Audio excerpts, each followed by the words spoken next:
Asia cup లో భారత్ పై ఓటమి తర్వాత నుంచి పాకిస్తాన్ తెగ రచ్చ చేస్తోంది. దాయాదిపై ఓడిపోయి పరువు పోగొట్టుకున్న పాక్ సీనియర్లు మాజీల నుంచి తెగ విమర్శలు ఎదుర్కొంది. ఈ సమయంలోనే భారత్ షేక్ హ్యాండ్ ఇవ్వలేదంటూ నానా యాగి చేస్తూ ఆసియా కప్ లో అనవసరమైన వివాదానికి తెరలేపింది. ఈ విషయంపై 1983 world cup hero Kapil Dev కూడా పాక్ పై ఘాటుగానే కౌంటర్ ఇచ్చారు.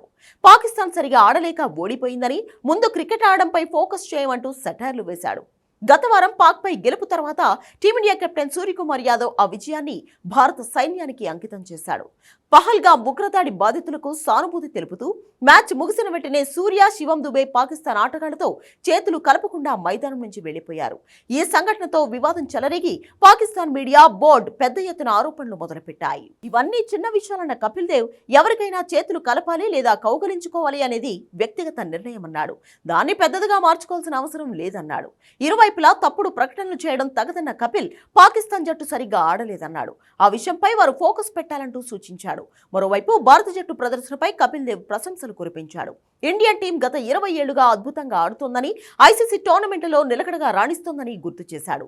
ఆసియా కప్ ను ఈసారి కూడా భారతే గెలుస్తుందని ధీమాగా చెప్పాడు. కాగా ఈ టోర్నీలో భారత్ ఇప్పటికే గ్రూప్ స్టేజ్ లో వరుసగా 2 విజయాలు సాధించింది.